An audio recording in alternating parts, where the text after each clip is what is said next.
Hello everyone, welcome to my coaching classes Learn with Practical Focus One Course Until Success। Dear friends, आप सभी ने हमारे thumbnail पर देखा ही होगा कि आज जो आपको वर्ड में कन्फ्यूजन होती है, क्लास, फ्रेज और सेंटेंस में जो भी कन्फ्यूजन होती है, आज के बाद आपको कन्फ्यूजन नहीं होगी। मात्र आप इस वीडियो को अंत तक देखना। ओके, चलिए स्टार्ट करते हैं, देर नहीं करते हैं, स्टार्ट करते हैं। सबसे आप पहले यहाँ पर देख पा रहे हैं इंट्रोडक्शन। मैं आप सभी का ना वर्ड का, फ्रेज का, क्लास का और सेंटेंस का आपको डेफिनेशन भी दूंगा, परिचय भी बताऊंगा और उसका एग्जाम्पल के साथ एक एक चीज़ को डिटेल में समझाऊंगा। केवल आप देखते चलिए, चलते हैं, स्टार्ट करते हैं। सबसे पहले आप यहाँ पर देख पा रहे होंगे वर्ड का अर्थ होता है शब्द बनता कैसे है।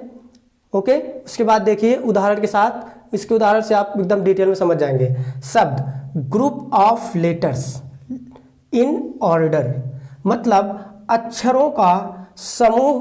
अक्षरों का आप देख पा रहे हैं यहाँ पे, अक्षरों का एक समूह होता है जो कि क्रम हो, जिसमें क्रम हो और उसकी कंप्लीट एक मीनिंग हो, उसे हम वर्ड कहते हैं। जैसे कि आप एग्जाम्पल के माध्यम से समझिए, मैंने कहा अक्षरों का ऐसा समूह जो निश्चित क्रम में हो और उसकी मीनिंग हो, उसे हम वर्ड कहते हैं। जैसे कि आप यहाँ पर देख पा रहे हैं, आप यहाँ पर देखिए EPN, यहाँ पे देखो अक्षरों का समूह भी है ना, लेकिन लेटर में जो है क्रम नहीं है। क्रम ना होने की वजह से इसका अर्थ नहीं है। जब इसका अर्थ नहीं है तो ये शब्द नहीं कहलाएगा। अब आप उसी वर्डों को यहाँ पर, इसी लेटर्स को आपको देखो यहाँ पर लिख दिया गया है क्रमिक रूप में। देखियो P,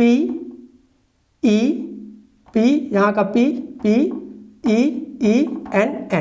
मतलब देखो ग्रुप ऑफ लेटर्स हैं। लेटर्स इसमें भी है ग्रुप और इसमें भी है, लेकिन इसमें ऑर्डर में नहीं है, जिससे वजह से इसका मीनिंग नहीं निकल पा रहा है, इसलिए ये वर्ड नहीं होंगे। और इसकी मीनिंग कंप्लीट निकल रही है, इसलिए इसका अर्थ भी होगा। क्लियर, आगे चलता हूँ। आप सेंटेंस देखिए, सेंटेंस। ओके, सेंटेंस का अर्थ होता है वाक्य। सेंटेंस का अर्थ क्या होता है? वाक्य। सेंटेंस का अर्थ होता है वाक्य। आप यहाँ पर देख पा रहे हैं, इसमें क्या होता है? ए ग्रुप ऑफ वर्ड्स, शब्दों का एक समूह होना चाहिए और इन ऑर्डर, जो कि क्रम में भी हो, सब्जेक्ट हो और एक फाइनाइट वर्ब भी हो, उसके बाद कंप्लीट मीनिंग भी हो।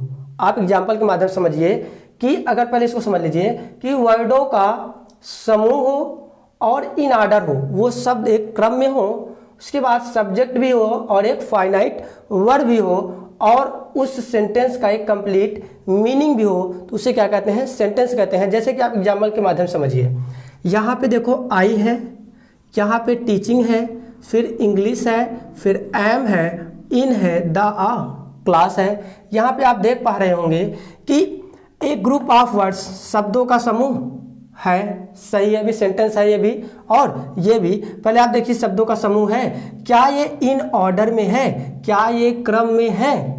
आप देखिए आई के बाद हेल्पिंग वर्ब आनी चाहिए, हेल्पिंग वर्ब है ही नहीं, मेन वर्ब आ रही है। यहाँ पे शब्द इंग्लिश यहाँ पे आ रहा है, इन द क्लास यहाँ पे आ रहा है।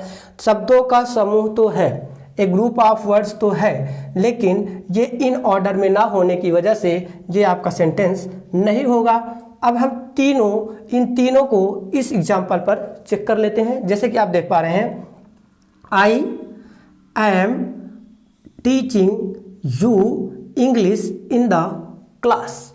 इसका मतलब क्या है? शब्दों का समूह है, इन ऑर्डर में है, बिल्कुल ऑर्डर में है, क्योंकि सब्जेक्ट के बाद हेल्पिंग वर्ब के बाद मेन वर्ब के बाद ऑब्जेक्ट, इनडायरेक्ट ऑब्जेक्ट, उसके बाद डायरेक्ट ऑब्जेक्ट, उसके बाद आपका फ्रेज आ रहा है या फिर कॉम्प्लीमेंट के रूप में पूरक आ रहे हैं। क्लियर? तो ये इस प्रकार से आपका सेंटेंस हो गया। फ्रेज क्या होता है डियर? फ्रेज आपको मैं बता दूं, आप यहाँ पर पहले एग्जाम्पल देखिए। इसमें क्या होता है? पहला एक टिक लगने का मतलब है, यहाँ से आप उठाइए, ए ग्रुप ऑफ वर्ड्स, अर्थात फ्रेज में एक ग्रुप ऑफ वर्ड्स होते हैं। बिल्कुल आप देख पा रहे हैं, ग्रुप ऑफ वर्ड्स 1 2 3 ना, ग्रुप ऑफ वर्ड्स है। उसके बाद देखिए ना, ग्रुप ऑफ वर्ड्स है इन ऑर्डर, बिल्कुल ऑर्डर में है। आप देखिए प्रीपोजिशन के बाद प्रीपोजिशन के बाद नाउन या प्रोनाउन आता है। नाउन या प्रोनाउन प्रीपोजिशन के बाद ही आता है और ये प्रीपोजिशन किसी सेंटेंस में दूसरे वाक्यों से संबंध बताता है इस वर्ड का। क्लियर है ना। तो ये देखो ग्रुप ऑफ वर्ड्स भी हैं, इन ऑर्डर में है, क्रम में भी हैं। क्लियर। अभी इसको भी सेंटेंस हम कह सकते हैं, लेकिन आप चेक करिए आगे थोड़ा सा। सब्जेक्ट और फाइनाइट वर्ब, क्या यहाँ पे सब्जेक्ट है या फिर यहाँ पे फाइनाइट वर्ब है? नहीं ना। तो जब इसका सब्जेक्ट भी नहीं है, इसका फाइनाइट वर्ब भी नहीं है, तो इसकी कंप्लीट मीनिंग भी नहीं होगी। ओके, इसकी कंप्लीट मीनिंग भी नहीं होगी। इसलिए इसको फ्रेज कहेंगे कि मतलब a group of letters in order but not subject and finite verb and complete meaning. इसे हम क्या कहते हैं? फ्रेज कहते हैं। ना तो सब्जेक्ट है ना तो फाइनाइट वर्ब है, इसकी कंप्लीट क्या है? इनकम्प्लीट मीनिंग है, उसे हम फ्रेज कहेंगे। क्लियर है कि नहीं। जैसे crocodile, crocodile tears, crocodile tears का मतलब होता है बहाने, है ना, आंसू। क्या कहते हैं उसको? आंसू, बनावटी आंसू। क्रोकोडाइल टीयर्स का मतलब क्या होता है? बनावटी आंसू। क्रोकोडाइल भी सही है, टीयर्स भी सही है, शब्दों में क्रम भी है। क्लियर है ना। ग्रुप ऑफ वर्ड्स भी है और शब्दों में क्रम भी है, लेकिन ना तो सब्जेक्ट है उसमें, ना तो फिर एक फाइनाइट वर्ब है, इसलिए वो क्या होगा? फ्रेज कहलाएगा। क्लियर। आगे आते हैं। आप क्लाज को समझिए। क्लाज क्या होती है इसको ध्यान से समझना। क्लाज को आप बहुत ही ध्यान से समझना, क्योंकि ये बहुत इंपॉर्टेंट है। क्लाज और सेंटेंस में आपको डिफरेंसेस बताना। देखो जैसे क्या होता है, इसमें ये टिक लगने का मतलब है कि a group of words in order, बिल्कुल एक ग्रुप ऑफ वर्ड्स शब्दों का समूह होता है। क्लियर। इन ऑर्डर, बिल्कुल क्रम में भी होता है। सब्जेक्ट होता है, फाइनाइट वर्ब होता है, बिल्कुल होता है। इसमें भी सब्जेक्ट होता है और एक फाइनाइट वर्ब भी होती है। और यहाँ पे देखो कंप्लीट मीनिंग, कंप्लीट मीनिंग, यहाँ पे कंप्लीट मीनिंग इसकी अगर अलग अलग करेंगे तो कंप्लीट मीनिंग होगी, लेकिन ये एक दूसरे पर जब डिपेंडेंट हो जाएंगे तो ये क्लाज कहलाएंगे। पहले आप एग्जाम्पल के माध्यम से समझिए। जैसे कि आप यहाँ पर देख पा रहे हैं, देखिए एग्जाम्पल में इफ यू कम, अगर मैं यहाँ से इफ काट दूं और यू कम काट दूं, देखो इफ काट दूं और यहाँ से ये देखो यू कम, शब्दों का समूह भी है, बिल्कुल है, शब्दों का समूह है, इन ऑर्डर में है, बिल्कुल सब्जेक्ट के बाद वर्ब आती है, क्रम में भी है, सब्जेक्ट भी है और फाइनाइट वर्ब भी है। देखो सब्जेक्ट भी है और फाइनाइट वर्ब भी है और इसकी कंप्लीट मीनिंग, इसकी कंप्लीट मीनिंग है। अब देखो कंप्लीट मीनिंग इसकी नहीं है, क्योंकि यहां पे इसने लगा दिया इफ। क्या लगा दिया? इफ यू कम, यदि तुम आते हो, यदि तुम आते हो। कंजंक्शन से जैसे ही ये सेंटेंस जुड़ा, अब ये डिपेंडेंट हो गया एक दूसरे वाले सेंटेंस पे। अब कहाँ ये डिपेंडेंट हो गया?